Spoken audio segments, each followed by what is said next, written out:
Hello दोस्तों, मैं आपके साथ सोनू सिंह। चलिए दोस्तों, आज पढ़ते हैं अनुच्छेद 112 से अनुच्छेद 395 तक।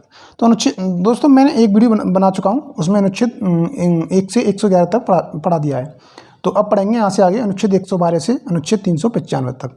तो दोस्तों, अगर आपको मेरी वीडियो अच्छी लगे तो लाइक करें, शेयर करें, सब्सक्राइब करें। चलिए, अनुच्छेद 112 क्या कहता है? वार्षिक वित्तीय विवरण। मतलब जो संविधान है उसमें बजट शब्द का कहीं पे भी प्रयोग नहीं किया गया है, तो उसके स्थान पर वार्षिक वित्तीय विवरण का प्रयोग किया गया है अनुच्छेद 112। अनुच्छेद 113 में संसदों में प्राक्कलनों के संबंध में प्रक्रिया। अनुच्छेद 113 में क्या है? जो संसद हैं उनमें जो प्राक्कलनों के संबंध में प्रक्रिया दी गई है। अनुच्छेद 117 दोस्तों जो इम्पोर्टेंट है एग्जाम के हिसाब से वो सभी अनुच्छेद लेके आया हूँ मैं। अनुच्छेद 117 में वित्त विधेयकों के बारे में उपबंध। जो वित्त विधेयक होते हैं उनके बारे में जो उपबंध दिया गया है वो आर्टिकल 117 में दिया गया है।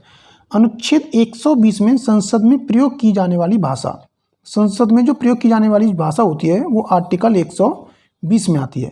अनुच्छेद 122 में न्यायालयों द्वारा संसद की कार्रवाई की जांच न किया जाना। मतलब आर्टिकल 122 कहता है कि कोई भी न्यायालय, उच्च न्यायालय हो या फिर सर्वोच्च न्यायालय हो, संसद की कार्रवाइयों की जांच नहीं कर सकती कि संसद में क्या कार्रवाई की गई है। ठीक है, आर्टिकल 122 के अकॉर्डिंग। अनुच्छेद 123 अध्यादेश। मतलब राष्ट्रपति को अध्यादेश की शक्ति का अधिकार है। अध्यादेश शक्ति अनुच्छेद 123 के अकॉर्डिंग राष्ट्रपति को अधिकार है। ठीक है, और अनुच्छेद 124 में उच्चतम न्यायालय की स्थापना प्लस के गठन। आर्टिकल 124 में उच्चतम न्यायालय की स्थापना और उसका गठन के बारे में कहा गया है। अच्छा दोस्तों, आर्टिकल 124 को हम 2 को आगे कर दें और 1 को बीच में कर दें और 4 को उसी स्थान पर रहने दें, अर्थात 214 में उच्च न्यायालय।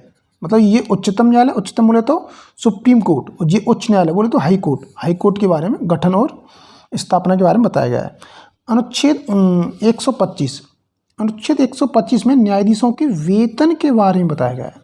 ठीक है, अनुच्छेद 129 उच्चतम न्यायालय का अभिलेख न्यायालय होना। मतलब उच्चतम न्यायालय है उसके पास जो सभी आपके रिकॉर्ड्स हैं वो एक अभिलेख के रूप में होंगे। ठीक है, आर्टिकल 129 के अकॉर्डिंग।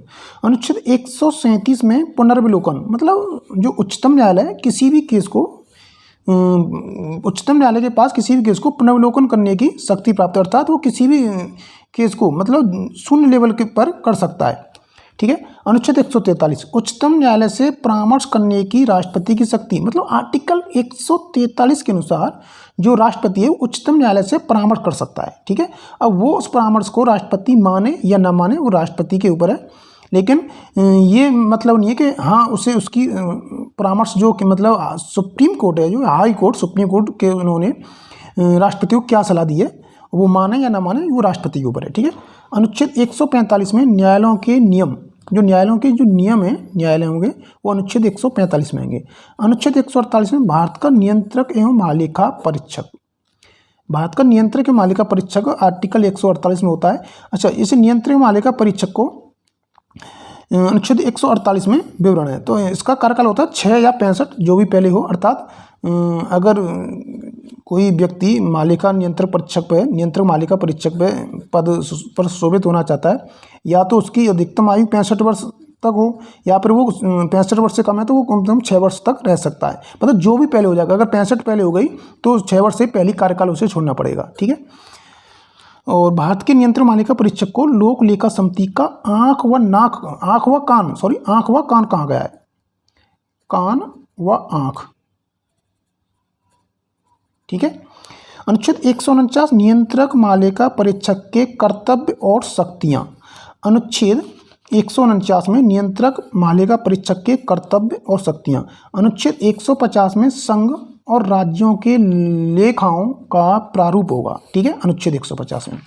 चलिए आगे बढ़ते हैं। अनुच्छेद 153 में राज्यों का राज्यपाल। मतलब राज्यों के लिए राज्यपाल होगा अनुच्छेद 153 में।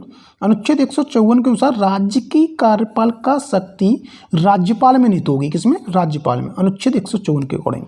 अनुच्छेद 155 राज्यपाल की नियुक्ति। मतलब अनुच्छेद 155 के अकॉर्डिंग राज्यपाल की नियुक्ति की जा सकती है, और राज्यपाल की नियुक्ति राष्ट्रपति सलाह पर प्रधानमंत्री करते हैं। ठीक है, अनुच्छेद 157 राज्यपाल के पद के लिए शर्तें। मतलब क्या क्या शर्तें होनी चाहिए वो सब अनुच्छेद 157 में आती हैं। अनुच्छेद 159 में राज्यपाल द्वारा शपथ का प्रावधान है। किसका? शपथ का। अनुच्छेद 161 में क्षमादान की शक्ति, अर्थात मतलब राज्यपाल भी किसी व्यक्ति की कोई भी सजा हो उसे कम कर सकता है, लेकिन मृत्युदंड को कम नहीं कर सकता। मृत्युदंड को कम करने के आर्टिकल 72 के अकॉर्डिंग सिर्फ राष्ट्रपति को अधिकार है। अनुच्छेद 162 में राज्य की कार्यपालिका शक्ति का विस्तार किया गया है, मतलब बढ़ाया गया है। आर्टिकल 162 में राज्य की कार्यपालिका शक्ति। अनुच्छेद 163 में राज्यपाल को सहायता और सलाह देने के लिए एक मंत्री परिषद होगी, जिस मंत्री परिषद का जो अध्यक्ष होता है वो मुख्यमंत्री होता है। कौन? मुख्यमंत्री। ठीक है, जैसे केंद्र में एक मंत्री परिषद होती है, उसी प्रकार राज्य में भी एक मंत्री परिषद होती है। प्रत्येक राज्य में अलग अलग मंत्री परिषदें होती हैं। अनुच्छेद 165 के अनुसार राज्य का जो महाधिवक्ता होगा वो आर्टिकल 165 में आएगा। अनुच्छेद 167 के अनुसार राज्यपाल को जानकारी देने आदि के संबंध में मुख्यमंत्री के कर्तव्य आएंगे। ठीक है, राज्यपाल को जानकारी देने के लिए मुख्यमंत्री के जो कर्तव्य हैं वो आर्टिकल 167 में आएंगे। अनुच्छेद 168 में विधानमंडल का गठन। अनुच्छेद 168 में क्या है? विधानमंडल का गठन। अनुच्छेद 169 में राज्यों में विधान परिषदों का सृजन, मतलब जैसे कि केंद्र में संसद होती है उसी प्रकार राज्य में विधानमंडल होता है। विधानमंडल के भी दो सदन होते हैं और अंग 3 होते हैं। सदन कौन कौन से होते हैं? एक होती है विधानसभा और एक होती है विधान परिषद। ये 2 सदन होते हैं। अच्छा, और इसके अंग 3 होते हैं। तीसरा अंग कौन होता है इसमें? राज्यपाल। इसमें राज्यपाल, जैसे केंद्र में राष्ट्रपति और लोकसभा राज्यसभा होती हैं, इसी प्रकार राज्य में विधानमंडल, विधानसभा और विधान परिषद होती हैं। तो विधानसभा का जो अध्यक्ष बनने के लिए 25 उम्र होनी चाहिए, विधान परिषद का अध्यक्ष बनने के लिए 30 उम्र होनी चाहिए और राज्यपाल बनने के लिए 35 उम्र होनी चाहिए। ठीक है, चलिए अनुच्छेद 169 में राज्यों में विधान परिषदों का सृजन किया जा सकता है। दोस्तों हमारे 28 राज्यों में से मात्र 6 राज्यों में विधान परिषद है। 6 राज्यों में। अब 6 राज्य कौन कौन से? एक है आपका तेलंगाना, एक है आपका उत्तर प्रदेश, एक है आपका बिहार, एक आपका महाराष्ट्र। जम्मू कश्मीर थी लेकिन वो खत्म कर दी गई है। अब जम्मू कश्मीर में विधान परिषद नहीं है, हटा दिया गया है। क्या बोला मैंने? तेलंगाना, उत्तर प्रदेश, बिहार, महाराष्ट्र, आंध्र प्रदेश, कर्नाटक। 1 2 3 4 5 और आपका तेलंगाना, उत्तर प्रदेश, बिहार, महाराष्ट्र, आंध्र प्रदेश और कर्नाटक। ठीक है, 6 हो गई। ठीक है, चलिए अनुच्छेद 170 में विधानसभाओं की संरचना के बारे में बताया गया है। अनुच्छेद 170 में। अनुच्छेद 171 में विधान परिषदों की संरचना, मतलब यहाँ अनुच्छेद 168 में विधानमंडल का गठन था, अनुच्छेद 169 में राज्यों में विधान परिषदों का सृजन करना होगा तो अनुच्छेद 169 में होगा, लेकिन अनुच्छेद 171 में विधान परिषदों की जो संरचना है वो अनुच्छेद 171 में आएगी। ठीक है, अनुच्छेद 175 में सदन और सदनों में अभिभाषण का और उनको संदेश भेजने का राज्यपाल का अधिकार है। ठीक है, चलिए अनुच्छेद 178 विधानसभा का अध्यक्ष और उपाध्यक्ष, अनुच्छेद 178 के अकॉर्डिंग होंगे। अनुच्छेद 182 में विधान परिषद का सभापति और उपसभापति, जैसे केंद्र में होता है उसी प्रकार राज्य में। अनुच्छेद 188 में इन दोनों की शपथ, मतलब अनुच्छेद 188 के अकॉर्डिंग विधानसभा और विधान परिषद के जो सदस्य हैं वो शपथ लेंगे। अनुच्छेद 195 में वेतन और भत्ते दोनों दे रखी हैं। ठीक है, अनुच्छेद 196 में विधेयकों को पुनर्स्थापित और पारित किए जाने के संबंध में उपबंध दिया गया है। अनुच्छेद 198 में धन विधेयकों के संबंध में विशेष प्रक्रिया बताई गई है। मैंने बताया था धन विधेयक। ठीक है, धन विधेयक भी अनुच्छेद 110 में आता है, बता चुका हूँ मैं। अनुच्छेद 199 धन विधेयक की परिभाषा, अनुच्छेद 199 क्या है? धन विधेयक की परिभाषा। अनुच्छेद 200 में विधेयकों पर अनुमति मिल सकती है। ठीक है, अनुच्छेद 200 में क्या है? विधेयकों पर अनुमति देनी होगी। अनुच्छेद 202 वार्षिक वित्तीय विवरण, मतलब बजट शब्द का राज्यों में जो वार्षिक वित्तीय विवरण है वो आर्टिकल 202 में आएगा। अनुच्छेद 210 में विधानमंडलों में प्रयोग की जाने वाली भाषा, जो विधानमंडल है उनमें कौन सी भाषा प्रयोग की जाएगी वो आर्टिकल 210 में।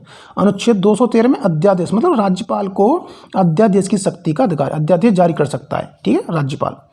अनुच्छेद 214 मैं बता चुका हूँ, उच्च न्यायालय होगा राज्यों में ठीक है, राज्यों में उच्च न्यायालय होगा अनुच्छेद 214 के। तो दोस्तों हमारे जो 28 राज्य हमारे भारत में कुल 25 उच्च न्यायालय हैं। कितने? 25। तो पहले 24 थे, तो 25वां जो आंध्र प्रदेश जो तेलंगाना अलग हुआ है, तो तेलंगाना तो नया जो उच्च न्यायालय बना है वो आंध्र प्रदेश में बना है, क्योंकि जो पहले जो आंध्र प्रदेश में हुआ था वो तेलंगाना में आ चुका था। तो अब नया उच्च न्यायालय 25वां उच्च न्यायालय वो आंध्र प्रदेश में बन गया है। ठीक है। अनुच्छेद 215 में उच्च न्यायालयों का अभिभाषण न्यायालय में होगा। ठीक है। उच्च न्यायालयों का जो अनुच्छेद 215 के उच्च न्यायालयों का अभिलेख न्यायालय होगा, मतलब उच्च न्यायालयों का भी एक अभिलेख न्यायालय होगा। जैसे कि सर्वोच्च न्यायालय में अनुच्छेद 124 था, तो उसका जो अभिलेख न्यायालय था वो 129 था। इसी प्रकार राज्यों में उच्च न्यायालयों का भी एक अभिलेख न्यायालय होगा। ठीक है। अभिलेख न्यायालय के बारे में आपको बता चुका हूँ। अनुच्छेद 216 में उच्च न्यायालयों का गठन, मतलब 2 या 2 से अधिक राज्यों के लिए एक उच्च न्यायालय का गठन किया जा सकता है। ठीक है। अनुच्छेद 219 में उच्च न्यायालयों के न्यायाधीशों द्वारा शपथ ली जाएगी। अनुच्छेद 221 में न्यायाधीशों के वेतन भत्ते, आर्टिकल 221। चलिए आगे देखते हैं। अनुच्छेद 222 में किसी न्यायाधीश का एक उच्च न्यायालय से दूसरे उच्च न्यायालय को अंतरण किया जा सकता है। अनुच्छेद 226 रिट निकालने की उच्च न्यायालय की शक्ति, रिट। ठीक है। आर्टिकल 226।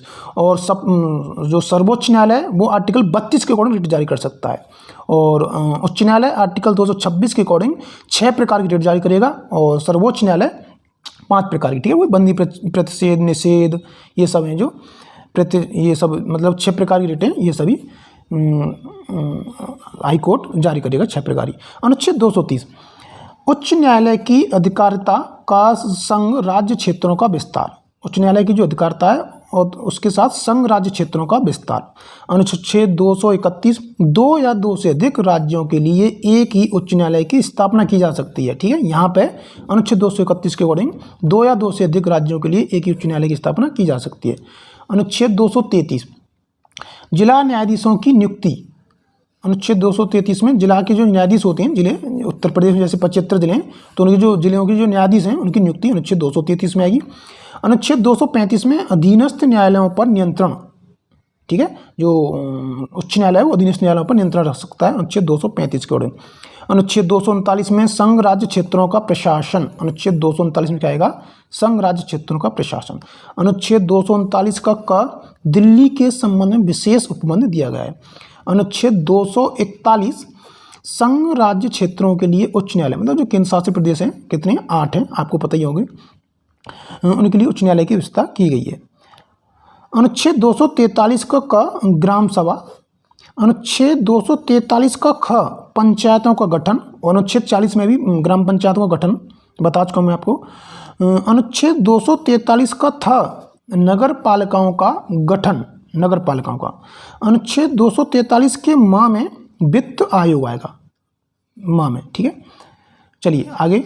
अनुच्छेद 263 अंतर्राष्ट्रीय परिषदों के संबंध में विशेष उपबंध दिया गया। अंतर्राष्ट्रीय परिषदें जो उनके संबंध में विशेष उपबंध अनुच्छेद 263 में दिया गया है। ये सभी डिटेल में आगे मैं बताऊंगा। अनुच्छेद 266 में संचित निधि। अनुच्छेद 266 में। अनुच्छेद 267 में आकस्मिक निधि का विवरण दिया गया है। ठीक है। चलिए। अनुच्छेद 280 वित्त आयोग, जो टैक्स होते हैं, जो कर होते हैं, वो केंद्र राज्यों में जो बंटवारा होगा वो वित्त आयोग अध्यक्ष करता है। ठीक है। अनुच्छेद 298 व्यापार करने आदि की शक्ति राज्य के अंतर्गत। ठीक है। अपने इंडिया के अंतर्गत। अनुच्छेद 300 वाद और कार्यवाहियाँ। अनुच्छेद 300 में क्या है? वाद और उसकी कार्यवाहियाँ। अनुच्छेद 300 का संपत्ति के अधिकार को विधिक अधिकार मान दिया गया है। मतलब जो भाग 3 में जो मौलिक अधिकार थे, आपके जो संविधान बना था तब 7 मौलिक अधिकार थे, लेकिन बाद में 44वां संविधान संशोधन 1978 होता है, जो संपत्ति का अधिकार था उसे संपत्ति के अधिकार को एक विधिक अधिकार कानून बना दिया गया अनुच्छेद 300 के अकॉर्डिंग। ठीक है। अनुच्छेद 312 में अखिल भारतीय सेवाएं, IPS PCS वगैरह ये अखिल भारतीय सेवाएं अनुच्छेद 312 में। अनुच्छेद 315 संघ और राज्यों के लिए लोक सेवा आयोग UPSC है, UPSC अनुच्छेद 315 में आएगा। अनुच्छेद 330 लोकसभा में अनुसूचित जातियों और अनुसूचित जनजातियों के लिए आरक्षण है। ठीक है। अनुच्छेद 332 राज्यों की विधानसभाओं में अनुसूचित जातियों और जनजातियों, अनुसूचित जनजातियों के लिए स्थानों का आरक्षण है। वो लोकसभा में, ये राज्यों की विधानसभा में। अनुच्छेद 338 राष्ट्रीय अनुसूचित जाति आयोग आएगा अनुच्छेद 338 में। अनुच्छेद 338 के क में राष्ट्रीय अनुसूचित जनजाति आयोग आएगा। अनुच्छेद 341 अनुसूचित जाति आएंगी। अनुच्छेद 342 में अनुसूचित जनजाति आएंगी। अनुच्छेद 343 में संघ की राजभाषा, अनुच्छेद 343 में क्या आएगा, संघ की राजभाषा। अनुच्छेद 350 का प्राथमिक स्तर पर, अनुच्छेद 350 का क्या कहता है, 350 का प्राथमिक स्तर पर मातृभाषा में शिक्षा की सुविधा, मतलब जो प्राथमिक प्राइमरी लेवल है उसमें मातृभाषा में शिक्षा दी जाए। चलिए, अनुच्छेद 352 में आपात की उद्घोषणा। अनुच्छेद 352 में आप 4 जोड़ेंगे तो 356 हो जाएंगे, फिर 4 जोड़ेंगे तो 360, मतलब 352 में राष्ट्रीय आपात, 356 में राष्ट्रपति शासन, 360 में वित्त आपात। ठीक है, तो ये आपात की उद्घोषणा 3 आधार पर की जाती है, वो सब मैं आपको बताऊंगा। अनुच्छेद 356 में राज्यों में संवैधानिक तंत्र के विफल होने पर राष्ट्रपति शासन की व्यवस्था की जा सकती है। ठीक है, अनुच्छेद 358 आपात के दौरान अनुच्छेद 19 के उपबंधों का निलंबन, मतलब अनुच्छेद 19 है, अनुच्छेद 19 का ए, 19 का बी, 19 का सी, 19 का डी, 19 का ई, ये सब दे रखे हैं। 19 के ए में विचार व्यक्ति की स्वतंत्रता। ठीक है, अनुच्छेद 356 में राज्यों की संवैधानिक तंत्र विफल हो जाने पर, मतलब राज्य की संवैधानिक तंत्र उसके विफल होने पर राष्ट्रपति शासन लगाया जा सकता है। अनुच्छेद 358 आपात के दौरान अनुच्छेद 19 के उपबंधों का निलंबन। हाँ, तो मैं बता रहा था अनुच्छेद 19 के ए में क्या है, विचार में व्यक्ति स्वतंत्रता, प्रेस की स्वतंत्रता। अनुच्छेद 19 का बी में क्या है कि आप कोई भी सम्मेलन वगैरह, समूह वगैरह इकट्ठा कर सकते हैं, लेकिन बिना हथियार के। अनुच्छेद सी में क्या है, आप अनुच्छेद सी में यही कहा गया है कि आपकी कोई भी समूह, सम्मेलन वगैरह इकट्ठा होकर एक सभा, मीटिंग इकट्ठी कर सकते हैं। अनुच्छेद डी में क्या है, आवागमन की स्वतंत्रता है। अनुच्छेद ई में क्या है, निवास की स्वतंत्रता। अनुच्छेद 19 के एफ में क्या है, व्यापार की स्वतंत्रता। ठीक है, तो ये सब दे रखे हैं। चलिए, अनुच्छेद 360 वित्तीय आपात के बारे में उपबंध। दोस्तों, अनुच्छेद 360 में जो वित्तीय आपात है अभी तक एक ही बार नहीं लगा है, और ये राष्ट्रीय आपात कई बार लग चुका है। और ये जो अनुच्छेद 352 में राष्ट्रपति शासन था वो लगभग अब तक 3 बार लग चुका है। ठीक है, चलिए, अनुच्छेद 364 महापत्तनों और विमान क्षेत्रों के बारे में विशेष उपबंध है। ठीक है, अनुच्छेद 368 में क्या है, संविधान का संशोधन, मतलब आर्टिकल 368 के अकॉर्डिंग संविधान में आप संशोधन कर सकते हैं। ये कहाँ से लिया गया है, दक्षिण अफ्रीका से। कहाँ से, दक्षिण अफ्रीका से। अनुच्छेद 376 उच्च न्यायालय के न्यायाधीशों के बारे में उपबंध दिया रखा है अनुच्छेद 376 में।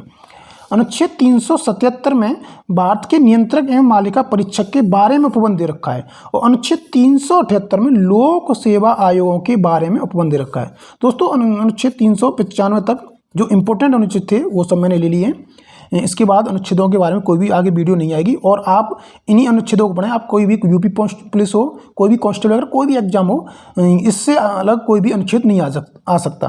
तो जितने भी इंपॉर्टेंट अनुच्छेद थे वो सब मैंने आपको पढ़ा दिए हैं। तो आज के लिए इतना ही दोस्तों, फिर अगली वीडियो में मिलते हैं। Thank you. अगर आपको वीडियो अच्छी लगी तो लाइक करना, शेयर करना, सब्सक्राइब करना।